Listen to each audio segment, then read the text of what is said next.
Nyame adom ye hoye. Now so. Yes, you want den or Ghana. You're too worried. Situation is no. In him nuanom bebre mu ina mo ho any ade. Sayankasa na situation it here. Minim say dem sika no sa na tie. Yenim say atu ho tire sport or mo mema team ana wo ha tire sport e ma ne team no mo. Mu ina mo fa akwa na boy enkomo kakra. Me da Tvgh ni akonya odi amome anope. Me say the wo bisa no sa na tie. Yenyina na oba bi fa. But remember no omote yenyina we the same city but yen team ben there. Nti say omo match yehu omo yehia atu yehia no couple of times I need a din komo. And all the time so yen need communicate. But enra no situation no the way asi akoye no yenim de asesi a yebeye cause buildings ni nyina bubu na ebubu.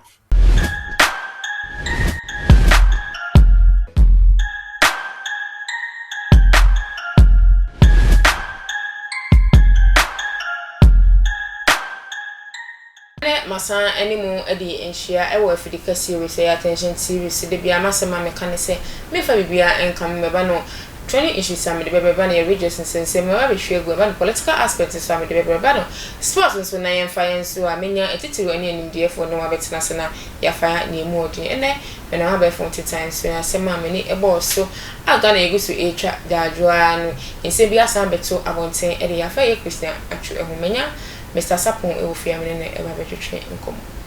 Mr. Sapon. Me do. Mo akwa ba attention series. Das. Ensema e koidi ano e hye ena yeda e sori a ababa obi de ensem bi ababetu edwade afakisen atwu ensem we ono so na obo omo ema etim no. Oh, okay. Nti that day incident ni si o se na wo ho wo nso wo bi nti sebi pio to kura na won hye bi. Hey. En wo di di amerika efiri on ni room ho no de sane esi efom after I know so ni akire na abrante mi so de nanu dia betu just up to now ni nyina ye hu eye Christian atwenti mo mi enkotie abrante no nsem ma on dia betu abonten e fa ho emba Nyame adom ye hoye. Now so. Yes, you want den or Ghana. You're too worried. Situation is no. In him nuanom bebre mu ina mo ho any ade. Sayankasa na situation it here. Minim say dem sika no sa na tie. Yenim say atu ho tire sport or mo mema team ana wo ha tire sport e ma ne team no mo. Mu ina mo fa akwa na boy enkomo kakra. Me da Tvgh ni akonya odi amome anope. Me say the wo bisa no sa na tie. Yenyina na oba bi fa. But remember no omote yenyina we the same city but yen team ben there. Nti say omo match yehu omo yehia atu yehia no couple of times I need a din komo. And all the time so yen need communicate. But enra no situation no the way asi akoye no yenim de asesi a yebeye cause buildings ni nyina bubu na ebubu. But enra no ye de tie ne say na atu eho akam kakra but anajo no yesan nya ne tie say omatimi asewu no. But yeah, the situation nearby no. Luckily for us, the building before say be collapse, and yet me manage GPA. Until for now, that's all within her tie honoma. But yeah, trying say coaches and penny for any baby to me, but now I'm about rescue your free baby. I was here. Wow. Next time it's in here, baby. I'm so more my building collapse. Yeah, building in collapse. Oh. Na munya ntie na mumu free wa na say na mumu de ni koye. The koye say on say any Besiktas game no. After the game now a free Istanbul but your flight no was cancelled because of rain and snow na eto no. Nti omo book a different flight e call different city Ankara and sana ye ba Hatay ha. Ye bedru ahomache be 2. You drew 2 no me say started 3 na ya deda kra ya da ti de ye hu ya ne say dan e wo so normally ye ba ha no ya experience it twice e dan ne ta wo so nti wo ba bia window na bia neighbors no mo tetete mo window mu hwe but na ye nim say this is going to happen nti when I see the third time no when de na no odin e dan ne wo so ti ye wo so ye wo free floor nti e ba sa no maybe the America free them maybe share downstairs abrofo no mo wo fom no say bia ye normal thing na bia esi na say we different na Ti me pie by no mo so ye de aso omo su tia mu dan ne wo so gidi. Eti me na e wo mani so. Eti ka me di mrika epie na broni ba ko etwe me. Moment na otwe me na gate na de dan na soro no waye be bo fom. Eti ye de ne ye wo ho ye ntimi mpie ne ye tia mu ye su ye de dan no e wo so anie ma dwirigu bibia bubu wo inside ho. Se me tro de ye dan aye ye inside ho aye anyame adom. Ye ho anto chima de na nyame na age ye. Ti e wo so sa no nyame ncha de within 30 seconds na anodwo ye. Ti anodwo ye na ye dimrika. Ensuo to aisa to nya asem kito na ye dimrika ye nhwe ene ye de ye ho ebegina abonten. Ti ye pie beduru abonten aje say buildings are wow around the any their buildings ni na collapse but nipa bebre akadan mu nya asem kito Di ya de nyame na ayadom na yetimi kasa this year. Wow. Ye de nyame ase se obom ho ba. Na ma team no de se de obia ho ye on. Oh, so far obia ho ye because your international break for 3 weeks. Ti e bo match ni we no. Okay. So far ya ka wa ha 7. Omo majority ni nyina free different cities. Omo ko national team. Yeah. Ha ne ye foreigners ni pe any one or two abrofu bia. Okay. Omo free krom ha but omo they decided to stay. They say any past 7 say yaka this year. Okay. So way forward ne say then penimfo mo ho ye club president ni ade said be am safety be guaranteed.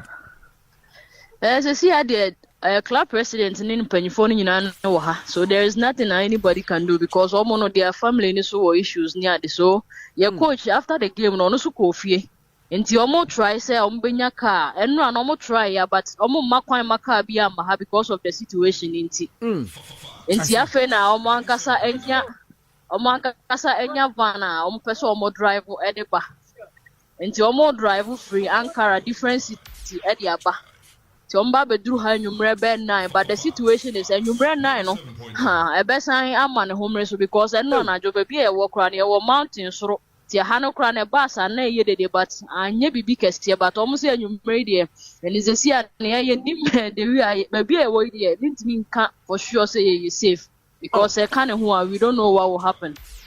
Mami Musa Miniaba evat Christian Achudia no report no to say because kasa no anwumre mo to say ye see hu no me be say nya that understanding Ghana had the oba ha nkoma ye dia no ene ye say in be 20 minutes time na report about 10 minutes afterwards now you ba say hu no say ankasa na omo report Christian Achu ne story no ewo take ho.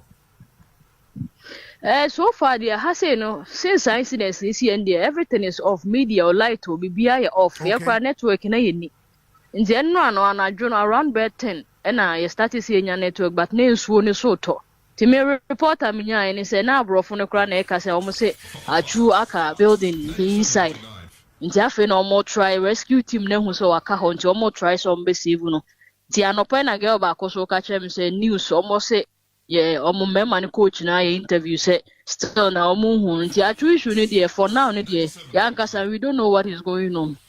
Ghana for mo ho a mo bobo ho no apart from wo ane mu team na nkasa mo Ghana for bi ni mo ho a mo wo team ba ko mo nkomodie at saying achu ni impact awanya o mo nkasa oba ho no say na sitie. Oh, so far the make say ye no problem be any because obaye no ye hu no me say the first match kra ye ko hwe bi but after the game ye ntumi enhia no nti ye nya press conference bi na ye ne omo nyina ko hia ye ne kasa from then no na ye chatting all the time ono so chat ye bi o ha o ka twere so oba be fa ye ne akodidi ni ade all the time ye ne kasa but ne him said this is going to happen na nra so no there was no network. Me ma try ma chatting severally but o chat enko network ni jina so we don't know yankasa ni nim because Ghanaian say wa ha no ye 2 per man no ana achuka ye ho 3 but other blacks no other French countries ni bi players. You mean after the news was confirmed to you that our brother Achu has been rescued and taken to hospital since yesterday there hasn't been any update as to whether he's responding to treatment and which particular hospital he was sent to? No, there is not any hospital name. It is the point, actually. And the vice president said he heard he was at hospital. He didn't see, so he can't give 100% confirmation about it.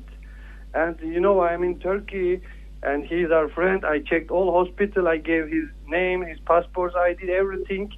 There is still no news about him. We are pushing to get correct news, but now the situation is not clear. So we need to follow official things actually. So yeah, it's so like this. Not even the officials of Hataya Sport could confirm or deny whether he's been sent to a hospital Yes, as we speak. Exactly. Not confirm or deny, it is unclear. It's very bad, but it's the situation now. When you spoke to his personal agent, what was his reaction? Always, everywhere. He is in London now. We are always in contact. We are sharing all information to each other, but we still don't have any confirmation 100%. So we are just pushing for him. That's all. There are some rumors that some of the injured who were rescued have been flown to the UK. Is it possible? It's not true? Because he is in talks with the UK consulate also. If it happens, they already know. I think they already informed. Yes, I have one year for now. How are you? Anyway, attention series. Any day, Mirage air candy factory. I'm trying to say, Mr. Sapon. Only December now. What the fact? I say, we have a bogana for now. Please, I able to aid in one boy. Me aba asem we first day ameti no sebi me ho antreme because Sunday achubobo e man team no there sport to say there tara sport to say there abrofo no mdi hu ono she wini go cry there na obi nkasa kwenhia there emra we natural disaster na se kwa Ghana ka asase wo so kakra be mekom kakra bi e shake I was SF tremos de be kakra enu kwa na nipa ade che na kwa se gravity say Turkey Syria 7.6 and 7.8 magnitude enye ade ke to sa na media empire me bone say e pedifo ka se ni papa pan ya de enche na we de nyankopɔ me fa san ya de emma mensa na mewo ohwe adoye any business achu any crime check foundation eyibua any bia the case bogo na 5 million onisika na de akọ atum achu nam sa foundation so yi nipa be brave ohawmu ni se nipa no ense yakopon hwe ma se nipa na de efrimu nti me chiasem no anapay kura me sorry at apartment ni ko to BBC se me tie se ade ye hunu still aye de ye hunu lady na obobo na ode ne hu apie no one de osore a onwem kosua create me enu create sha fine wow akweso di bonini wakọ asore no ache na ne de uso ko asore se de anointed drum ako e de woro ho efi onko potty farm wana katangasa na ngasa na de me bedin kosua de ama me kra nyame edom na yenyu atwusu so wa asase mfimfini empire boy kati nyankopɔ ne sɛ nyame ede enyinum pie maye because na person woman be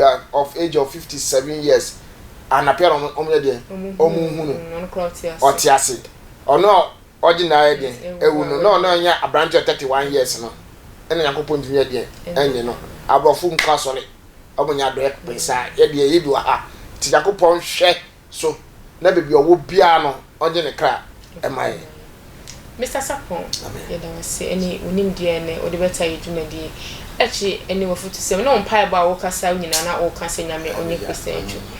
And I said to Mr. Phone, so that's it. Maybe I'm sure subscribing to the channel for me now. We share videos across all the social media platforms. So, the fact that my name will define the macram that's in it is a mission.